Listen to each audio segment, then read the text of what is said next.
point, creating different tiers in the zone, right? And looked at regulations within that, but we kind of moved away from that because it gets really complicated from an administrative perspective. There was a lot of discussion and thought that went into this, a lot of conversations at the state that we had with DEM as well. And so we did think about this.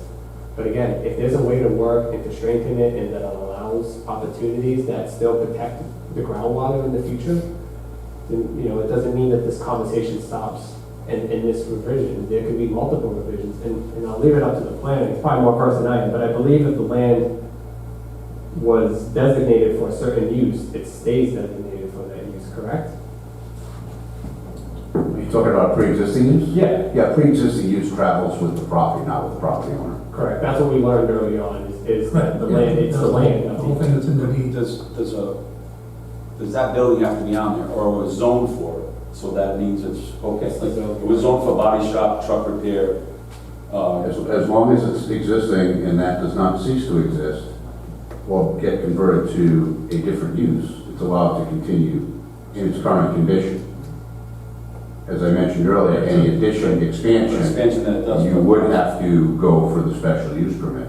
But as far as the existing use goes, that's grandfathered. So I think, you had made a statement when it transfers to your children or their grandchildren, the rights travel with the property. So even if you sold it, you could sell it as its pre-existing use to another owner, and it would continue to exist. Okay, but Mark, the 21 acres that I bought, we bought it, we made sure we could zone it just like, and now there's no building, it's not operating that way as of today, but that's a big part. So with regard to your question, any use that is not yet established, if the ordinance changes and you are proposing a use that's contrary to the ordinance or under the ordinance requires a special use permit, you would be required to go through that process. So regardless of what you were contemplating when you purchased it, if the rules change, you need to follow the rules in effect at the time that you decide to change the use. But the part about the voice, that's inherent. So I just want to make sure we're clear on that. And like I said, that doesn't mean that there isn't opportunity to further discuss ways to strengthen the ordinance, but also work. And Doug, I think, just like at one point, this town wasn't business friendly, it became very business friendly, we attracted things, and then, you're a young man, you want this town to do well, so all of a sudden, another board comes in and they have the decision, do they really want to keep it farm or do they want? I just think that has to be more of a set rule, like what is it in that area where we are and we're grandfathered in and we're using sewer and we're using town water. We're not doing wells and stuff. I just think as long as we're staying under that state regulations, which is a lot, and I think sometimes maybe you don't hear from the business owners, and I'd love to go to a meeting and just explain that also. Right. I can tell you because I sat on the board, it wasn't the best at attending, but I was able to attend quite a few meetings in the early stages of it. And it was at every meeting something was said about balancing between promoting business growth and proper protection of water. So it wasn't, to use the old term, it wasn't a bunch of tree huggers sitting there saying, you can't do anything and we're anti-business. It was quite the opposite because we know how important it is to do that. I mean, we have a whole other area on 146 that if we find supply of water for that, has a lot of potential for growth as well. So That's all I have. That's all I have to say. thank you. I do have a question for the Water Commission, the members that are here. When this was being revised, did we look at what surrounding communities have done? Okay. Go ahead. Just I was just curious to see, what level of which communities we did look at, and what their level of restrictions are, or lack thereof. And then my only other comment is, I really wish we had a time machine, because this is the architect coming out of me. Well, this is, industrial drive right now along the river.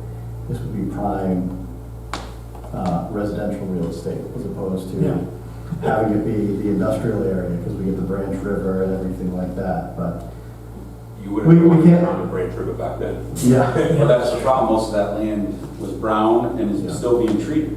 right. And that comes from Before, Yeah. way before us. Yep. Yep. So it's just unfortunate that sometimes, that one, our industrial area or commercial areas is just centered in this one spot. But that's, neither here nor now, right, for our topic of discussion tonight. But yeah, I'd be interested to hear what you learned from the other communities, if you, with their ordinances and what you learned from them. Yeah, I can let other members speak. We did look at other communities. There are some that are very restrictive, and, there are some that also deal very heavily with the residential side of things. We didn't tackle that in this revision. But we did look at other communities and see what they did as kind of like a guide. In some communities, they'll say you can't allow something, but then when you read the fine footprint, or the fine footnote, there is a pathway to use it. It's through the special use, and so I'll let other members speak. I know I've spoken a lot, so, but we did look at other communities. Yeah, I have a comment. Whoops, is it the other way? Yeah. So a couple of the communities that were lifted up as exemplary by Lorraine Joubert, who's the expert in groundwater in Rhode Island across many communities. Charlestown and North Kingstown were two communities that rose up. North Kingstown does a lot of creative zoning to do exactly that kind of win-win, both and kind of approach to protecting and allowing business that is like healthy, for the community and like brings in money, and like also rules that allow some things and not others, that kind of keep that balance. And then even for businesses that might have chemicals or elements that could compromise the environment, there's like creative strategies to oversee them. And I think that idea of the best practices and like emerging best practices, North Kingstown is like leaning into that. So they seem like really advanced in those regards, like balancing business and protection. And the other thing is, I just want to say, because I'm on the committee too, and I think I've been to almost every single meeting except for one. We've been meeting a lot, and we've engaged DEM numerous times, read things from EPA, DEM, the URI extension, had Lorraine Joubert work with us several times. She reviewed the ordinance and felt that the pre-2020 version was stronger than in terms of health and protection, was stronger than the 2020 version. And then as a committee, we worked through revisions to strengthen it and keep that balance like we keep talking about. And when she reviewed it, felt that the newest version, that it was a better product for today, the world that we're living in. So I want to say personally that I just feel like that theme around like not reacting out of fear, I just want to say as a member of the committee, that's not where I'm coming from at all. I don't think any of us are. It's about actually trying to be proactive, and like I have a child who lives in this town. I grew up in Forestdale, which is where Salmon Mill impacted homes. Anecdotally, there's a lot of people in this community with cancer, and I work in public health. As an evaluator, our population is too small really to like prove a cancer cluster, but in communities with more population, if you had those higher concentrations, you probably could demonstrate it. So it's that we have low numbers, so all we really have are anecdotes. And then the other thing is about the Superfund sites. I feel that I also was around here. I grew up here, but I was around here when the whole Downland Village thing was happening. And what I feel like happened with that is it got people to talk about things like impervious surfaces and how we don't need, expanses of more impervious surfaces. And a lot of that back and forth that happened actually shrunk the footprint of that complex significantly and improved the regs for DEM changed during that time. So we actually were able to apply better regs to that development for the runoff water and like for protecting the wetlands around it. So a lot of good things actually came out of the Downland Village process and with all the back and forth. And the other thing is, from that history that we have in this community going back to the Industrial Revolution, really, the more we know, we should actually do better. So it's not about trying to stifle anything, it's actually about trying to create a community where everyone's kids can be, and family members can be as healthy as possible. And in my view, and in the ways in which I participated on that committee, that's not at odds with development. So that's pretty much what I have to say. Thank you. If I could add one thing, I think it came up, and Mr. Jarvis mentioned it, and it's struck me on a number of occasions in unrelated matters, is that I wonder why we don't have more conversations where we say bring in members of the business community,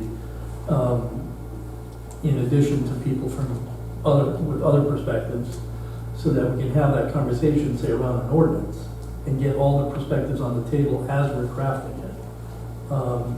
Because that just seems like it would be a much more complete, as an engineer, I have been through countless design reviews, and you bring in people from various areas of expertise so that they can all, their job is to shoot holes in it. It's not to be nice, it's to find fault. So, but they're doing it from these different perspectives. Is it mechanically sound? Is the software design sound? Is the cooling sound? Is the user interface right? Is it going to market well? And so people would come in from all these different perspectives, and with the idea that you come out with a better product. And that's the important thing, is you go through and you slice it up and you argue over stuff, but in the end, you come up with something much better. And so I do think that's something the town can do better on in general, is to include, get more business input. I'll also say we can't have ordinances stuff that are based on the hopes that everyone will be an exemplary corporate citizen, like Mr. Jarvis is. Right? We can't do that. We actually have to sort of take the other approach.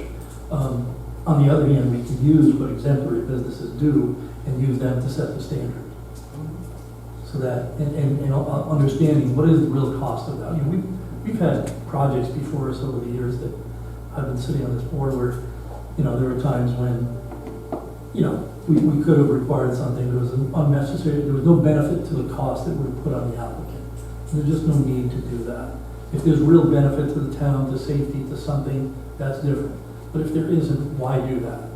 Even if we could stand behind an ordinance or something and say, well, that's why.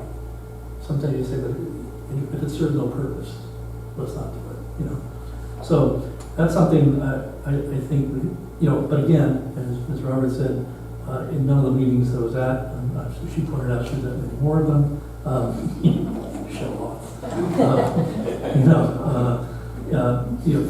There was no talk of fear, so it was actually very thoughtful and interesting conversation.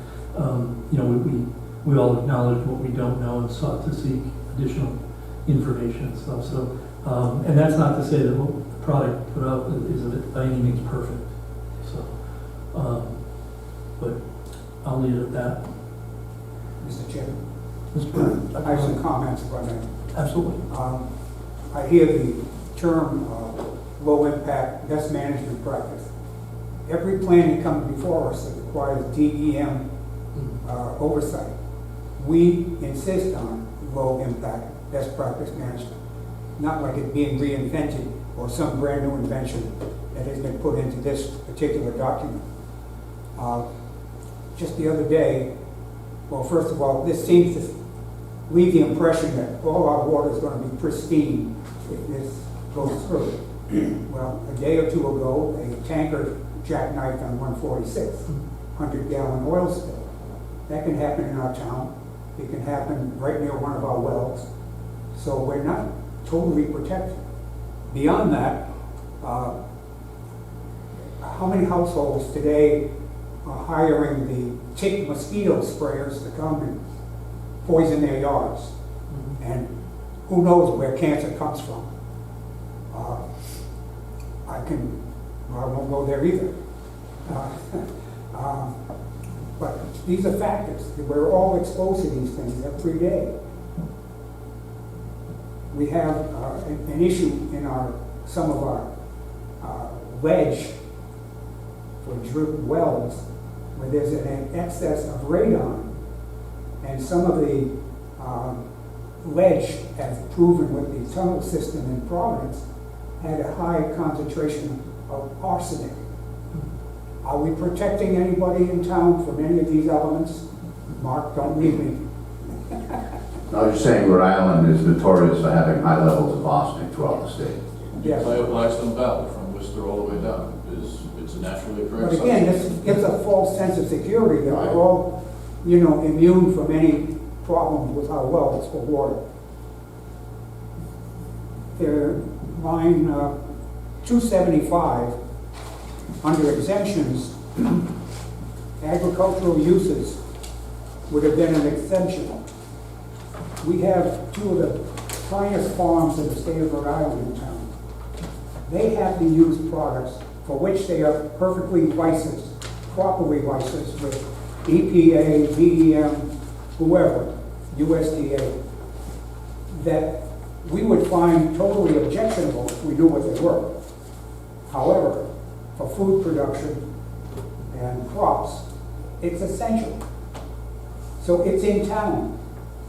It doesn't eliminate that, or I take exception to this where agricultural use under line 275 could impact these farmers.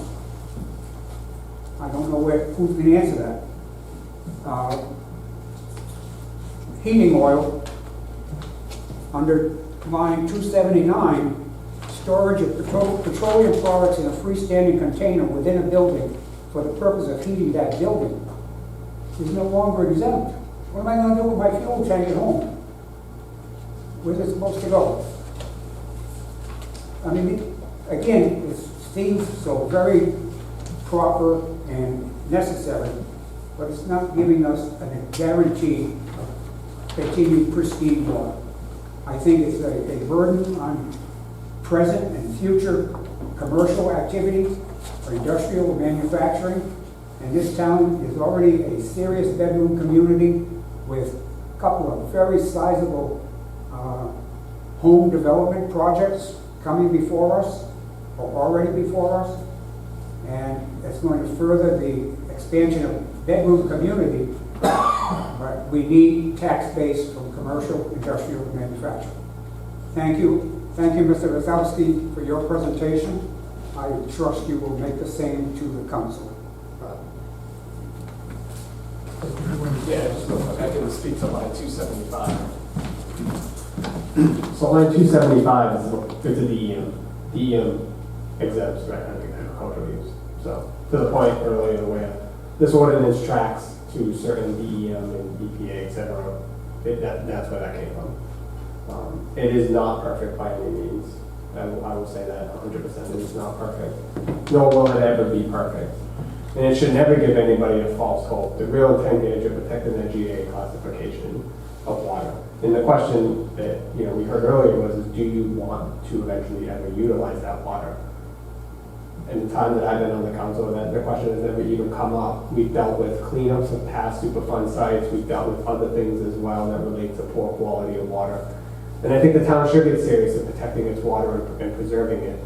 This ordinance, as I said earlier, does not speak to the residential homeowners. So the example of a or oil tank.